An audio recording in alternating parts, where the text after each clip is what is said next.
Muito boa noite, amada família em Cristo. Eu gostaria de agradecer ao Centro Espírita Amor em Deus pelo convite que muito me honra e dizer que espero que nós passemos por alguns minutos dentro de muita paz, de muita felicidade e de muita troca de vibração positiva entre nós. Que Jesus, na sua infinita bondade, possa realmente inundar os nossos corações de felicidade, que a sua luz resplandeça, né, dentro de nós e dos nossos ambientes. Ao receber esse convite do Amor em Deus, eu fui instado ou inspirado pelos mentores a falar sobre influências espirituais. Discutir um pouquinho sobre mitos e verdades, né, envolvendo esse tema segundo a doutrina espírita. Eu aqui não vou colocar muito a minha opinião, vou colocar exatamente o que a doutrina espírita nos recomenda sobre esse assunto. Então, nós vamos esmiuçar um pouco a doutrina para preambular essa nossa fala, buscando na pergunta 459, lá do nosso Livro dos Espíritos, né, uma introdução a toda a nossa conversa dessa noite. Quando Kardec perguntou aos espíritos: influem os espíritos em nossos pensamentos e em nossos atos? E aí, uma resposta que a maioria dos espíritas que já leu o Livro dos Espíritos conhece muito bem, quando eles disseram assim: eles influenciam mais do que imaginais. Influem tanto que de ordinário são eles que vos dirigem. Então, a gente, quando fala de influência dos espíritos, nós estamos falando de uma convivência muito bem próxima desses mentores, desses amigos espirituais e até daqueles que possam nos desorientar também. Por quê? Porque quando falamos de influência, ela pode ser positiva ou ela pode ser negativa, né? Mas essa influência deve ser objeto de nossa preocupação? O Espiritismo diz que não. Somente temos que ficar atentos, não é? Às tentações que surgem repentinamente e que nós não devemos ceder a elas, porque muitas das vezes essas tentações podem estar vindo em nossa mente através dessas tentações espirituais. Outras religiões cristãs não admitem que espíritos possam estar nos influenciando. Eles dizem que não admitem essa comunicabilidade dos espíritos conosco, mas creem que o diabo pode nos tentar. É interessante, né? O diabo pode, né? Pode nos tentar, e ele tem poder. Mas para ajudar os demais espíritos bons que querem nos ajudar, não tem esse mesmo poder. Como é isso, não é? Vamos discutir tudo isso ao longo da nossa conversa. As influências espirituais, elas se dão, na realidade, em várias direções, né? Ela pode ser de um espírito influenciando outro espírito, porque no mundo espiritual há uma hierarquia também, não é? Mas essa hierarquia normalmente é moral. Mas um espírito pode influenciar outro espírito e faz isso diuturnamente. Um espírito pode influenciar um encarnado, qualquer um de nós, né? Como disse lá a pergunta 459, todos nós estamos sujeitos a influenciações espirituais. Mas há o caminho inverso também. Nós podemos influenciar os espíritos também, né? Nós, encarnados, influenciar os espíritos desencarnados. E há uma influência que é a mais corriqueira, e talvez até a mais perigosa delas, que é um encarnado influenciar outro encarnado, né? Mas o que é bom nessas influências? Sempre tem um lado, a moeda tem dois lados, né? O verso e o anverso. O que é o lado bom da influência? É que há muito mais boas influências do que más influências. Nós temos o nosso anjo da guarda, nós temos os nossos antepassados que já foram para o mundo espiritual, que nos amam, temos aqueles espíritos que são simpáticos a nós. Então, por que muitas vezes essas influências não chegam a influenciar positivamente a nossa vida? Isso acontece porque, na maioria das vezes, nós não obedecemos a essas influências. Nós temos o nosso livre-arbítrio e podemos, né, através dele, aceitar essas intuições que nos vêm do mundo espiritual ou recusá-las, de acordo com o nosso entendimento. Como são influências positivas e negativas? Nesse papo de hoje, nós vamos tentar focar mais um pouco nas más influências, buscando quais são os mecanismos de defesa que a nossa doutrina nos orienta para que nós não caiamos em tentações, né? A ideia aqui não é apavorar ninguém com essas influências espirituais, mas alertar-nos para que nós estejamos preparados para bem nos defender dessas influências. O que diz, então, a Gênesis muito claramente para nós?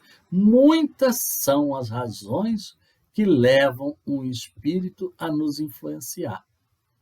Desde ajudar por um simples impulso moral, até perturbações físicas e até desarranjos das nossas faculdades mentais, né? E ainda a Gênesis coloca uma frase muito interessante.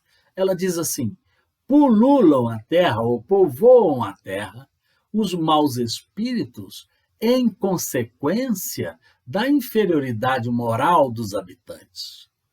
O que significa isso? Enquanto nós não mudarmos, não alterarmos com os nossos pensamentos positivos, não é? A psicosfera terrestre, nós vamos continuar tendo influências negativas também, porque é uma questão de sintonia. Nós atraímos o que vibramos. Se nós ainda temos muitas vibrações negativas, é óbvio que nós atraímos ainda muitos espíritos negativos, né?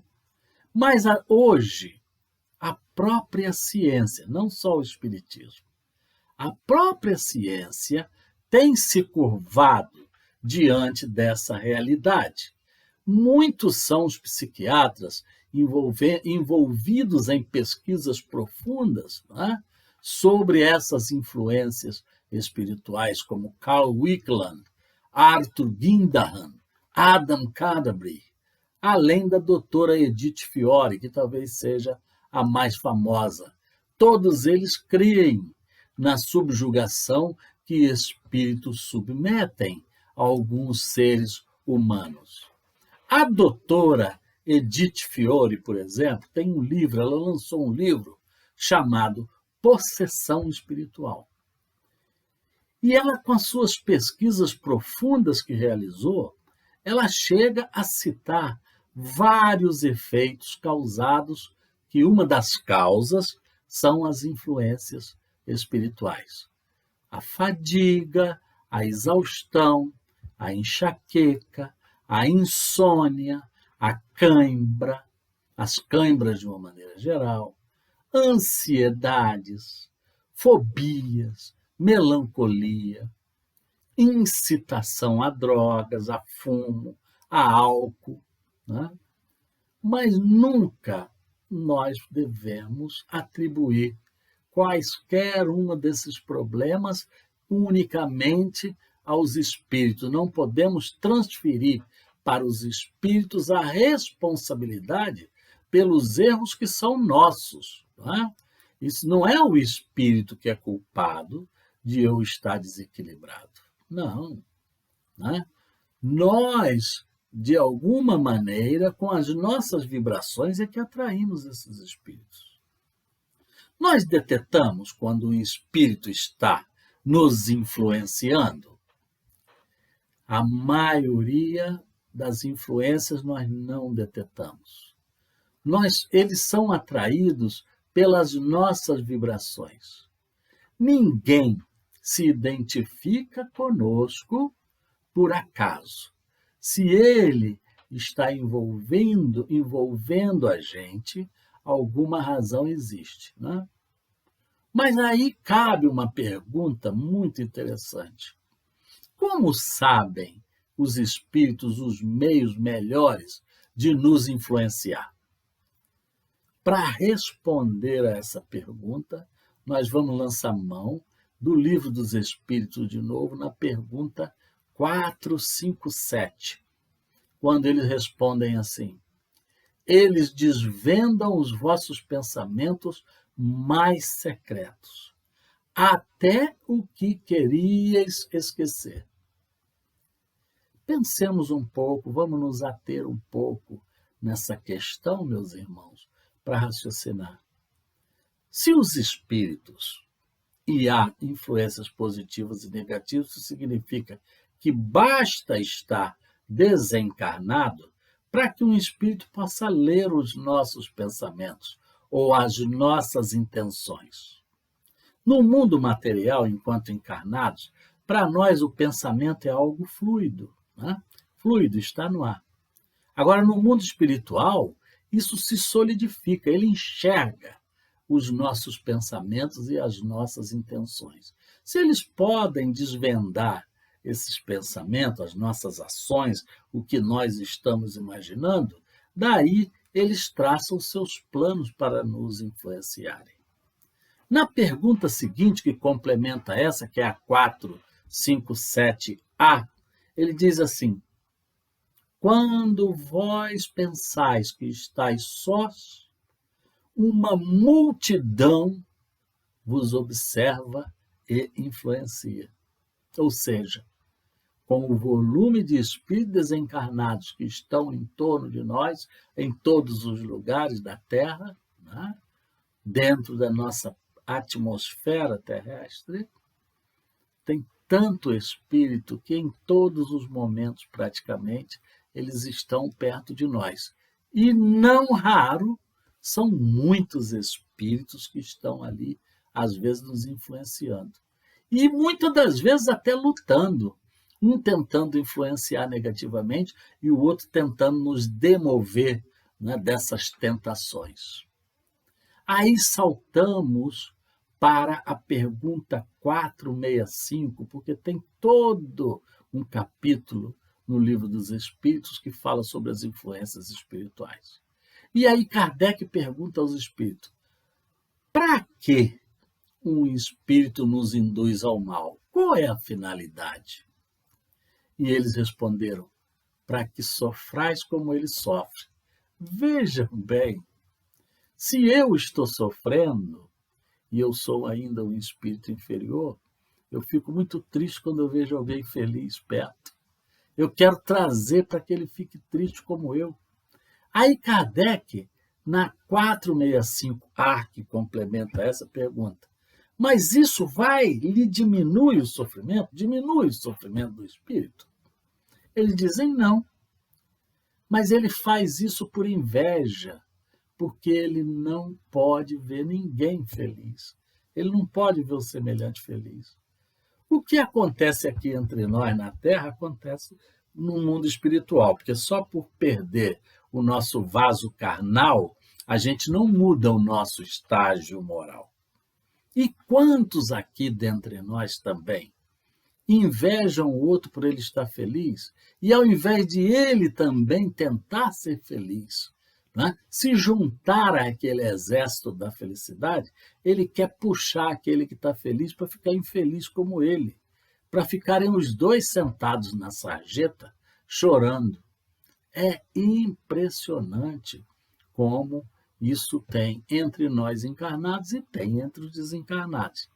A desvantagem é que entre os encarnados a gente vê, né? A gente fala, a gente ouve quais são as sugestões que ele traz, negativo ou positivo.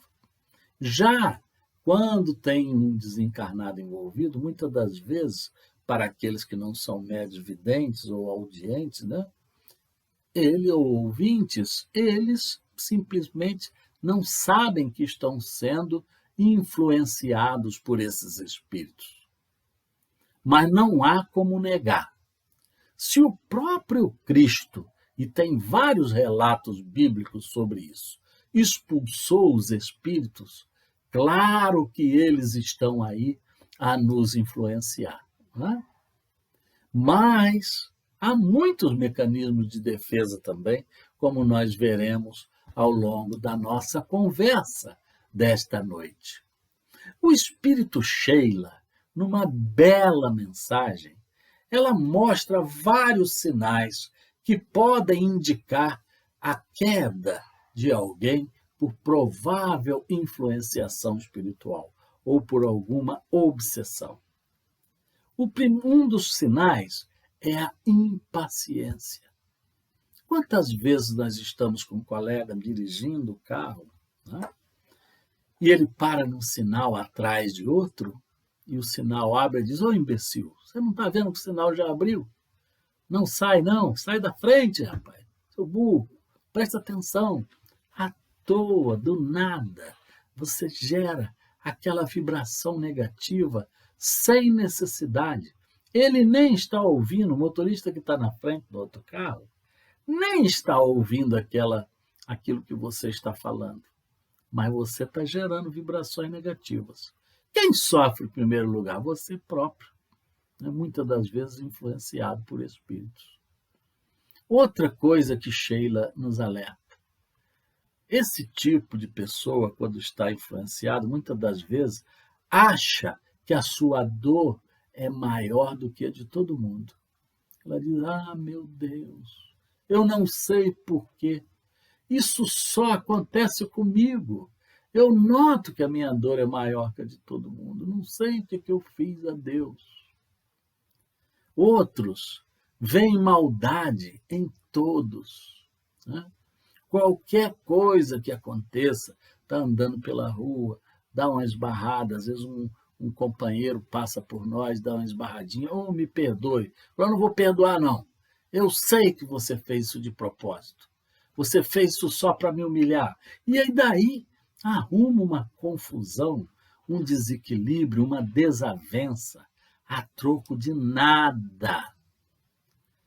Outra dica: irmãos que só veem ingratidão, às vezes, nos maiores amigos que ele tem. Ele diz: puxa aí, tá vendo? Fiz tudo por esse amigo. E é assim que ele me trata. E, de repente, ele nem está tratando mal. De repente, ele passou, estava preocupado com alguma coisa, você deu um bom dia, ele não respondeu, e você, puxa a vida, tá vendo como ele me trata? Só faço bem para ele e ele só faz o mal para mim. Não, não vamos pensar assim, encher a nossa cabeça de caraminholas que nos tira do ponto do equilíbrio. Outro conselho de Sheila: evite a fofoca sobre o lado infeliz de alguém. É horrível, depois que a gente começa a ter entendimento da nossa doutrina espírita, ouvir alguém chegar perto da gente e dizer: eu nem te conto. Vou te falar, você sabe fulano? Sabe, o fulano de tal? Você não fala não vamos fofocar, né? Outros irmãos ficam com a autoestima muito baixa quando estão sob influência espiritual. E ele acha que ninguém consegue entender a sua dor. Ele fica desanimado, né? Outros irmãos se sentem explorados. Diz assim: eu estou farto, eu não suporto mais meu chefe, não suporto mais aquele vizinho, não suporto mais o namorado da minha filha, não suporto o meu chefe, não suporto o meu trabalho. Por que que a gente fica assim, né? Outros se envolvem com drogas, se entorpecem com drogas ou com álcool. E muitas das vezes vem um amigo que está perto dele, o acompanhando, e diz: meu irmão, para, vamos embora. Não fica bebendo mais, não fica usando isso. Não, é só mais umzinho. E daquele mais um, ele fica mais 1 hora, mais 2, mais 3, e muitas das vezes se vangloria até disso. Diz assim: está vendo como eu bebo e não fico de fogo? Como se isso fosse uma vantagem. É porque tem muita gente bebendo junto com ele. Por isso que ele não fica tonto, né? Outros irmãos influenciados acham que o dever é só dos outros. Ele fala: o meu caso é diferente. Eu tenho meus motivos para agir assim. Não é isso? Estou fazendo uma coisa errada, alguém vem e diz: mas não faz isso não. Eu não. Meu caso é diferente. Eu tenho meus motivos para fazer isso, né? Então a gente começa a pensar em todos esses recados da Sheila, né? E nota que tem alguns casos a mais que nós poderíamos citar aqui. Por exemplo, aquela pessoa que não reconhece que necessita de ajuda ou que necessita do semelhante. Olha, eu não preciso de ninguém. Eu sozinho sou capaz de resolver todos os meus problemas. Eu não necessito de ajuda de ninguém, eu não quero amizade de ninguém, eu não preciso de ninguém.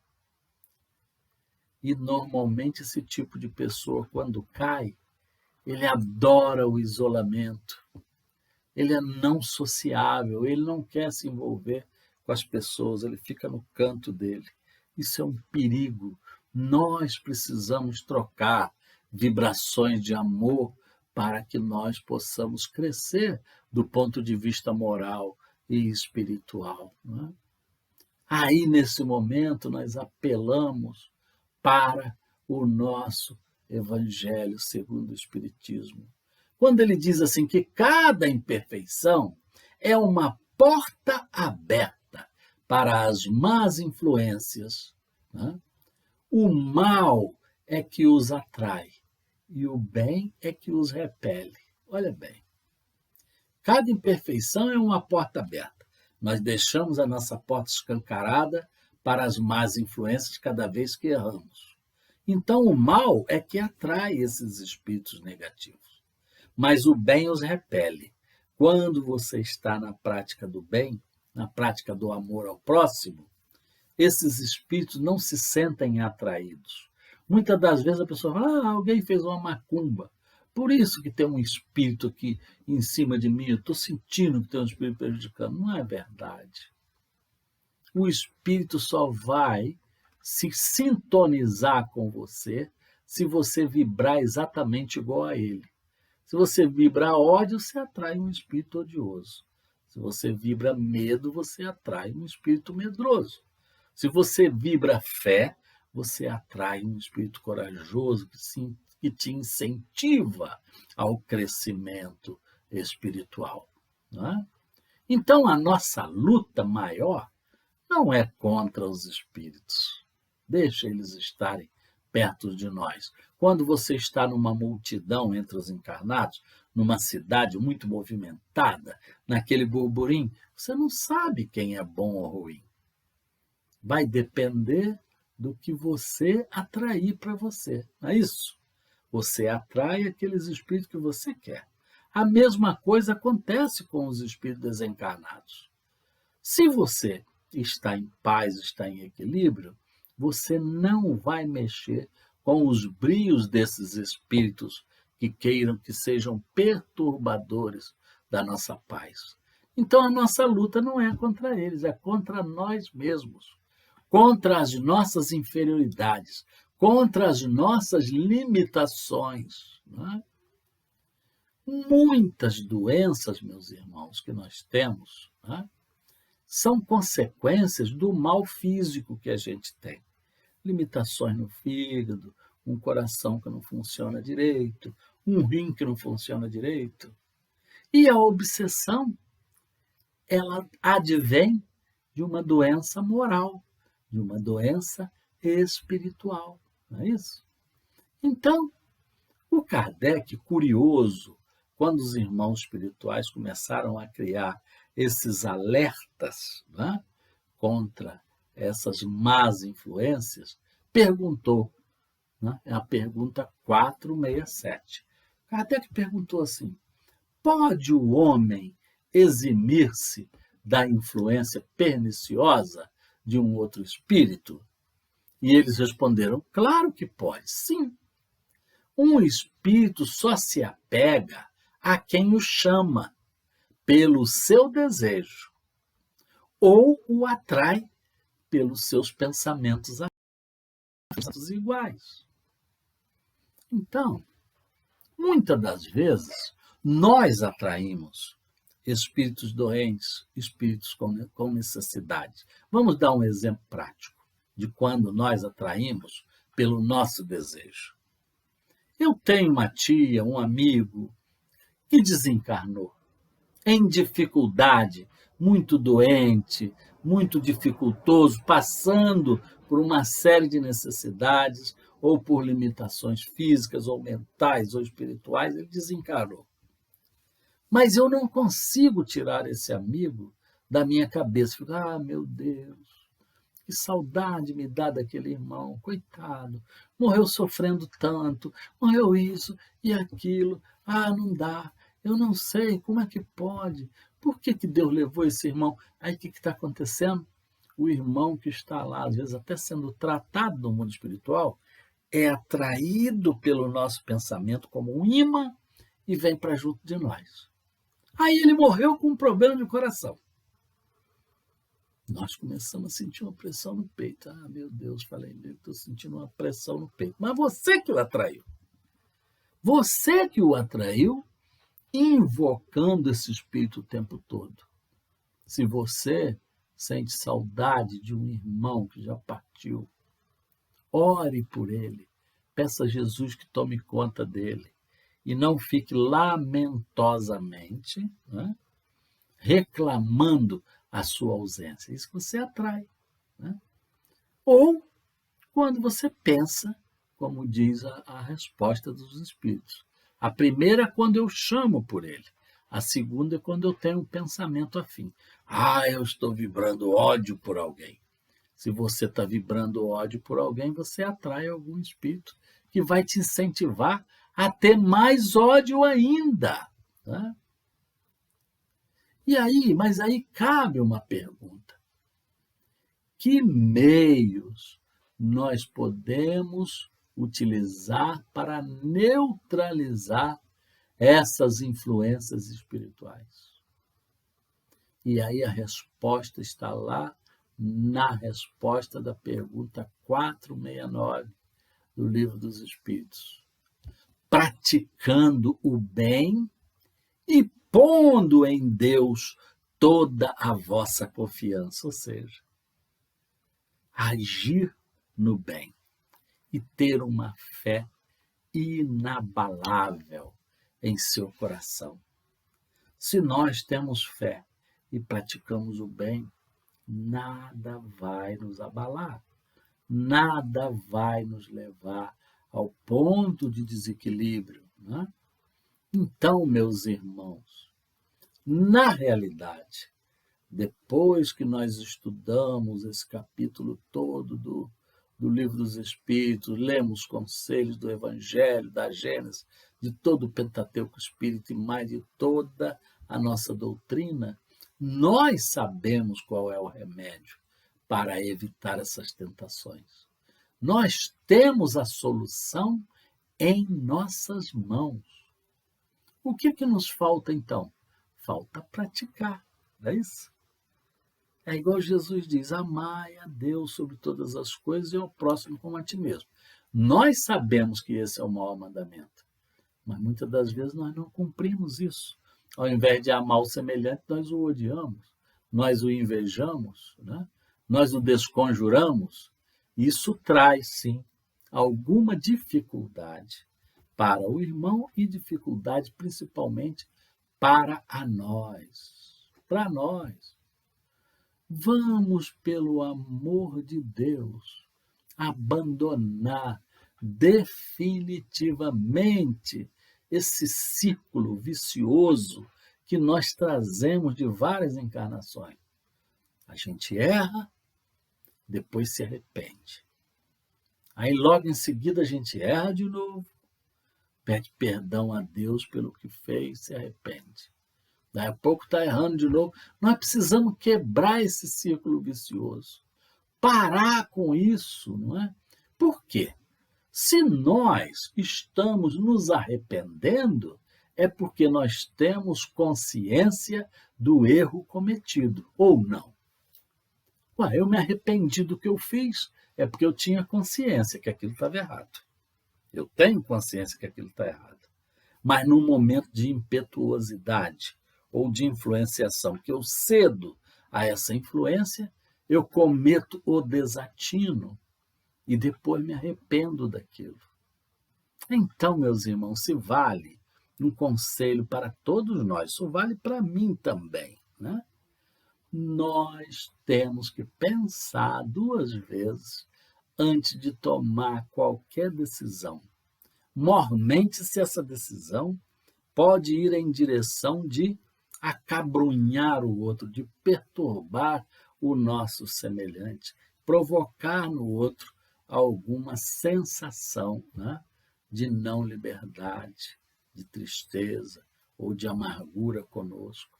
Nós temos que pensar nisso. Então vamos evitar esse negócio de erra e arrepende, porque isso não vai nos levar a lugar nenhum, né? Para que abrimos as portas do nosso espírito para interferências negativas? Para quê? Para que nós fazemos isso? Só há uma garantia segura de nós estarmos em boa companhia sempre. É através, principalmente, das nossas ações ou dos nossos pensamentos. Pensamentos ou atos, né? Nós temos que estar a todo tempo focados. Quando Jesus disse orai e vigiai, né? Nós viemos ao longo do tempo aprendendo a orar. Mas o vigiai, muitas das vezes, ainda está passando longe, né, do ponto ideal que nós já temos conhecimento, né, mas não utilizamos. Se nós nos sentimos fracos, frágeis diante de uma influenciação, estamos fracos em nossas defesas, façamos então como recomenda o Livro dos Espíritos na resposta da pergunta 476. Peçamos ajuda a algum amigo, a algum irmão, a alguma pessoa que a gente sabe que tem um caráter ilibado para interferir por nós ou conosco. O ideal é estarmos juntos. Se eu estou me sentindo fragilizado diante de uma influência, estou fraco, estou passando por um momento difícil, não consigo orar, não consigo me proteger, não consigo me defender dessas influências, nós pedimos ajuda. Nós vamos ao centro, tomamos passe, conversamos, passamos por um atendimento fraterno, conversamos com os irmãos, confabulamos com aqueles amigos que nos são caros, que podem nos dar uma palavra de incentivo adequado, que nos tire daquela estagnação em que nos encontramos, não é? E não esqueçamos de uma potencialidade que Jesus nos ensinou e que nós devemos utilizá-la sempre, que é a oração. Não vamos olvidar o poder da oração. Quando nós mergulhamos em oração, nós sempre estamos atraindo para junto de nós irmãos mais equilibrados que querem nos ajudar. Quando a gente fala de oração, não é a gente sair pela rua, Maria, Pai Nosso, não é isso, não. Eu vou sair de casa para o trabalho. Senhor Jesus, permita que eu possa chegar em paz até o trabalho. Pensei nisso quando saí. Liguei o meu carro ou peguei a condução, né? Que eu possa estar sendo guiado por Jesus. Cheguei no meu trabalho, Jesus, por favor, me inspire para que eu tenha um dia maravilhoso. Esses pensamentos duram 5 segundos. Não é nada diante do dia que nós temos pela frente. O que significa 5 segundos no nosso dia? Nada. Mas a cada 5 segundos que a gente gasta, vou almoçar, penso, obrigado, Jesus, porque muitos não têm nem um pãozinho para comer, e eu tenho comido. Não é isso? A gente vai aprendendo a estar nutrindo a nossa alma o tempo todo com boas vibrações, para que nós nos equilibremos. Então vamos buscar, lá dentro da doutrina, uma série de aconselhamentos para que nós encontremos a paz que nós queremos e nos protejamos, criemos em torno de nós uma proteção contra essas influências. Existe uma série de conselhos que André Luiz deu no livro Paz e Renovação, que eu gostaria de compartilhar com vocês. Um primeiro conselho, e aí nós vamos falar uma série de conselhos do nosso amado irmão André Luiz, pelas mãos de Chico Xavier. Não deixe de sonhar, mas enfrente a realidade. O dia que nós não temos mais nenhum projeto na nossa vida, nós estamos envelhecendo ou estamos caminhando para a estagnação espiritual. Isso é verdade. A gente fala, puxa, mas tem gente que vive 100 anos, 110. Vai ver a vida que ela leva. Ela nunca perde a esperança. Ela sempre tem um projeto de vida. Eu gostaria de conhecer o Rio de Janeiro. Eu gostaria de visitar minha irmã, que mora lá em Belo Horizonte. Eu gostaria. Está sempre fazendo projetos. Esses projetos rejuvenescem a gente. Mas, como diz André Luiz, não deixe de sonhar, mas enfrente a realidade. Você também não pode viver de ilusão, né? Não podemos viver de ilusão. E aí a gente lembra de tantos casos assim, em que as pessoas querem fugir da realidade, achando que vai viver só no mundo espiritual aqui na Terra, não precisa trabalhar, porque tudo vai prover, Deus vai nos ajudar, eu não preciso procurar um emprego porque Deus vai me dar. Não vai, não. Você não pode viver se iludindo. Esse é o primeiro conselho, para que a gente esteja firme numa posição mental favorável ou confortável para evitar os desequilíbrios espirituais. Outro conselho de André Luiz: reduza os queixumes ao mínimo ou acabe com eles de vez. Aquele reclamão, aquela pessoa que fica o tempo todo, não dá para mim, não, está difícil, eu não consigo, isso não vai dar certo. Mas por que você não tenta isso? Não, eu não vou nem tentar, que eu já sei que não vai dar. E não adianta. Então, esse tipo de pessoa, você sabe que muita gente até desanima de conversar com ele. Não vou conversar com fulano, não. Ele não tem nenhum pensamento positivo, ele é pessimista demais, ele é desanimado demais, ele não acredita em nada, só se queixa, só reclama, mas não busca uma solução. Outro conselho de André Luiz: Deixe os outros viverem a existência deles. A gente não pode querer impor às pessoas que eles vivam exatamente como nós queremos e não como eles querem. E muitas das vezes isso acontece principalmente dentro do lar da gente, com relação a filhos, netos. Você quer que seu filho seja um advogado, mas ele não quer. Ele não quer. Você quer que seu filho seja um médico, mas ele não quer. Mas, papai, eu não quero ser médico, mas eu quero que você seja. Meu filho, você não sabe ainda o que é a vida. E fica naquela coisa. Aí você se martiriza e martiriza o outro. E pior ainda quando é fora da família, quando às vezes é um amigo que você quer impingir no seu amigo uma ideia que é sua e não dele. Ele fala, mas eu não quero isso. Não, mas você deve querer, não faz isso não. Vem aqui. Chega uma hora que você se torna cansativo, cansa o outro e você se aborrece também por não conseguir persuadi-lo.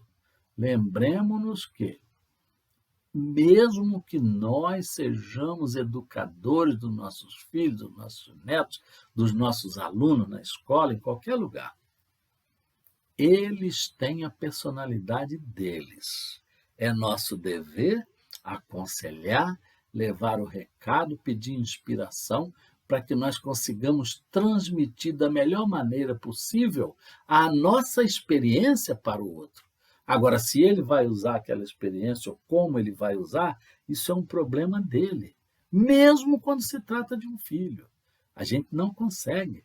É uma alma que está ali, com princípios morais, às vezes diferentes, que já trouxe de outras encarnações, e não aceita determinado conselho. Outro item que o nosso André Luiz ele fala com muita profundidade. Não descreia do poder do trabalho. Ah, meus irmãos, o trabalho é uma forma espetacular de oração. A ocupação útil é um espetáculo na nossa vida, que muitas das vezes a gente joga fora, a gente despreza, acha que ficar na ociosidade vai resolver nossos problemas. Não vai resolver, não. Só com trabalho, né? Então a gente não pode pensar assim. Vejam este conselho adicional do nosso irmão André Luiz. Nunca admita que o bem possa ser praticado sem dificuldade. Aquele que pensa que vai praticar o bem sem encontrar barreira pela frente, não, ele está enganado. Alguns até falam assim, eu tentei fazer o bem ao meu semelhante, mas fui tão injustiçado, fui tão humilhado, fui tão enganado por aqueles que eu ajudei, que eu agora não ajudo mais. Errado. Tem que continuar ajudando. Jesus, no momento derradeiro, quando estava sendo pregado no madeiro, olhou para os céus e pediu a Jesus que perdoasse todos aqueles que o prejudicaram. Isso é um exemplo para nós.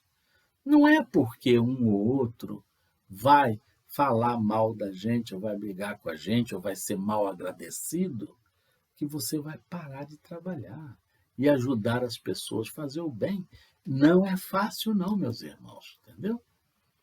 Cultive a perseverança, jamais a teimosia em ponto de vista. Olha bem, nós estamos numa discussão com alguém. Quando eu falo discussão, estamos com pontos de vista diferentes sobre um determinado tema. Eu não posso impor teimosamente a minha ideia. Eu vou perseverar na minha ideia com toda a argumentação que Jesus me dá e com toda a argumentação que a minha experiência colocou em minha alma. Mas eu não posso obrigar teimosamente o outro a aceitar o meu ponto de vista. E quando a gente abre a nossa mente, tanto para falar como para ouvir, no final um vai convencer o outro. Aquele que tiver razão, ou que tiver a razão de convencimento, não é? É que vai mostrar para o outro onde ele deve se corrigir. E a gente acaba se corrigindo. Só que para nós chegarmos a um consenso, para duas pessoas chegarem a um consenso, ou seja, passarem a pensar da mesma maneira, um convencer o outro, é necessário que nós estejamos dispostos a ouvir. Né? Outro conselho de André Luiz: aceite as suas provas, as suas dores, com realismo e sem lamentação. Por que ele fala isso? Tanta gente diz: eu não sei que mal eu fiz. Eu não merecia isso que Deus está me dando. Não fala essa injúria. Nós só temos o que merecemos, meus irmãos. Nós não temos nada que nós não mereçamos. Então, nós temos que analisar com realismo. Eu estou passando por esse percalço. O que é que eu devo ter feito na outra encarnação, ou nesta, anteriormente, que provocou ou que desencadeou esta provação, essa dificuldade pela qual eu estou passando? Quando a gente faz essa análise sem lamentação, sem lamúria, sem tristeza, a gente acaba encontrando uma solução. Não é? Então, vem um outro conselho de André Luiz, muito preciso, muito cirúrgico.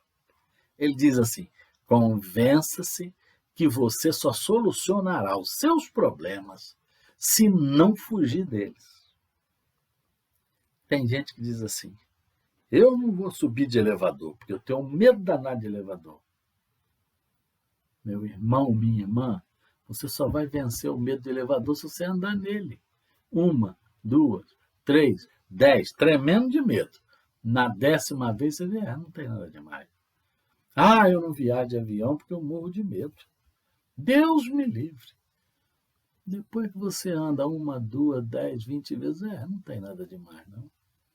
Se você não enfrentar os problemas ou os temores que você tem, as fobias que você carrega no seu interior, você não as vence nunca. E enquanto não vencer, você não cresce, porque aquilo é causa de preocupação em você. Né? Então, nós temos que parar para pensar sobre isso. Não é? Não pode ser assim. Nós temos que aprender a lutar. Existe um ditado que diz assim: sabem definir bem o que é um corajoso? O corajoso é aquele que enfrenta de frente os seus medos. Porque ele também tem medo. Fala assim: nossa, tem um rapaz trabalhando numa torre de 300 metros de altura. Olha lá, está pequenininho lá no alto. Mas ele está cheio de cuidados lá. Ligou, né, um cinto de segurança, botou toda uma roupa especial, protetora, e está ali apreensivo. Por quê? Porque ele tem família para criar, tem tudo. Mas ele enfrenta. Quando ele enfrenta, ele começa a ver que, com cuidado, tudo se vence nesta vida. É possível se vencer tudo na vida quando se tem cuidado. Então, nós não temos que temer nada. Nós temos que enfrentar tudo aquilo que nos serve de barreira nesta vida. Se eu não enfrento as barreiras que se apresentam para mim com a intenção de me limitar à minha evolução moral, eu não cresço. Se eu sou um homem medroso, no fundo, o medo é a falta de fé. Ou não é? Eu já citei muitas vezes, em muitos bate-papos que tivemos anteriores, em muitos centros espíritas, eu digo assim: interessante, quando a gente confia de verdade, uma criança pequena, com 1 ano de idade, que parece que ainda está insana, ou seja, não pensa de sã consciência, você coloca ela em cima de uma mesa e fica a meio metro e diz: pula, meu filho, pula nos braços do papai. Ele pula, aí você segura. Aí você vai para 1 metro. Vem, meu filho, pula. Ele olha, ele pula. Por quê? Porque ele diz: não, se meu pai me ama, só dá demonstração de amor, ele não vai, né, promover alguma coisa comigo que vá me desproteger, ou me mutilar, ou me machucar. Não é isso? Aí nós crescemos.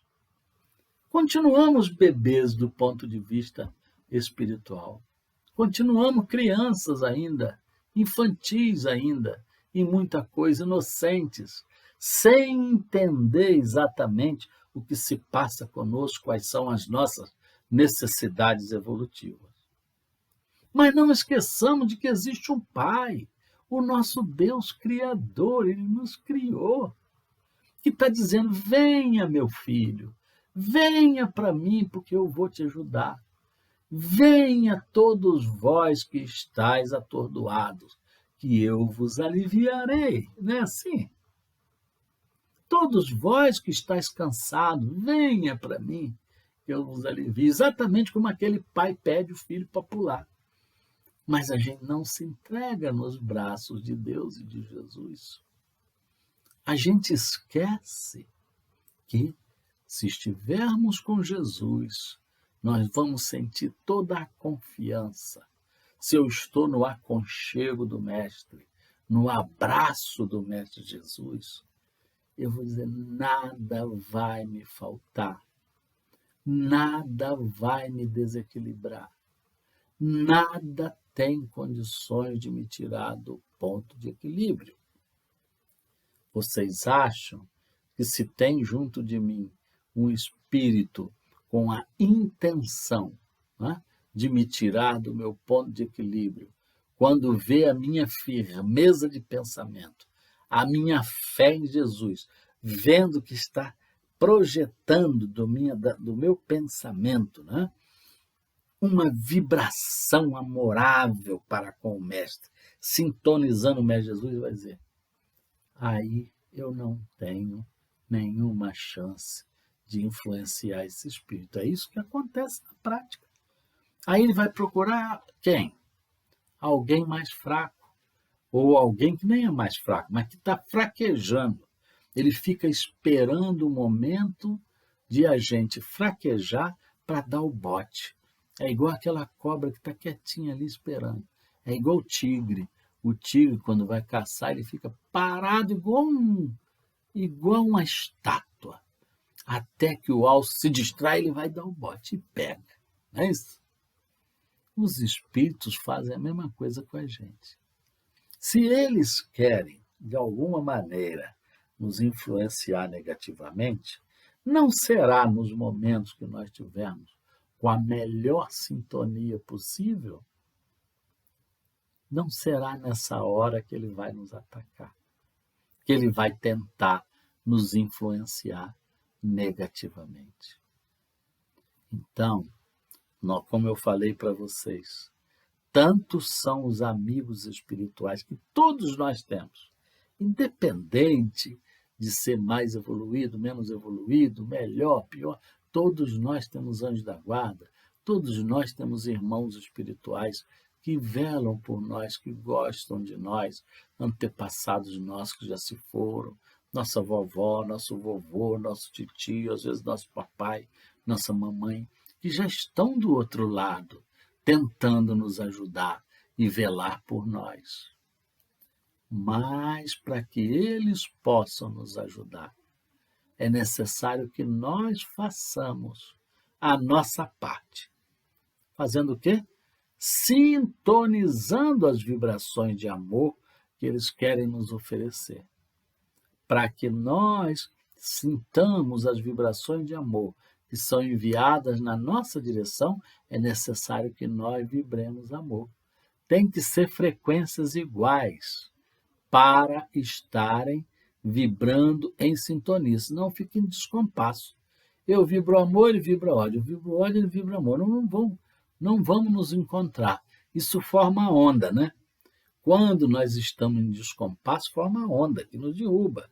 Quando nós estamos equilibrados, aquilo fica de uma maneira suave e tranquila, mesmo que nós tenhamos problemas ou que nós estejamos num momento de felicidade. Então, meus irmãos, no fundo, o que mais importa não é a dor, mas sim a reação pessoal que nós temos diante dela. Como é que nós vamos reagir?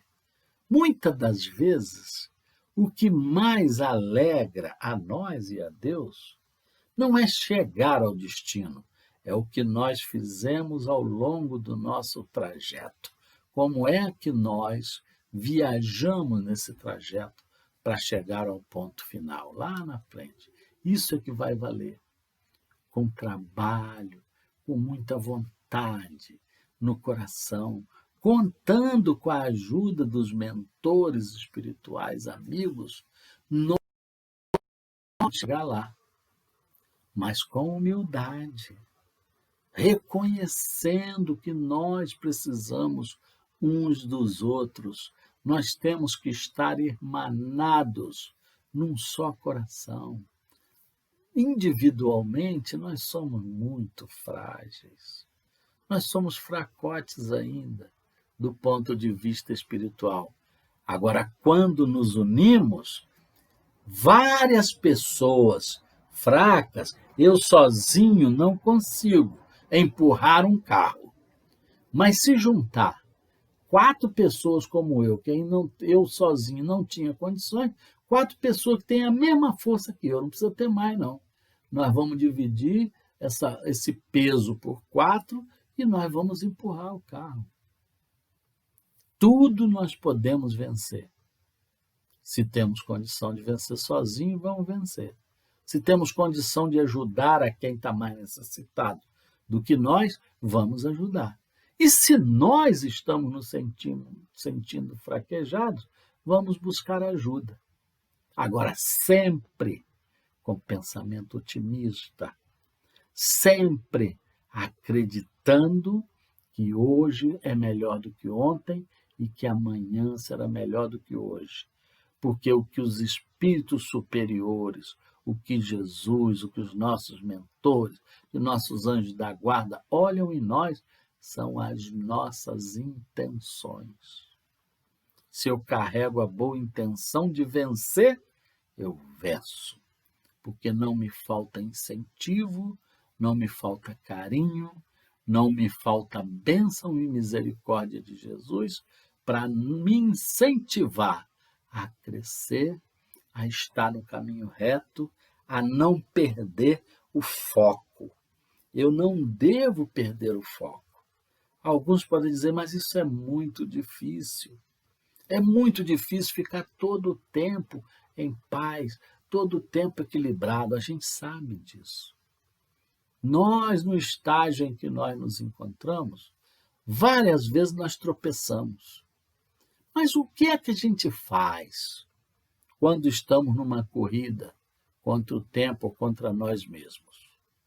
O pessimista tropeça, cai e fica lá chorando.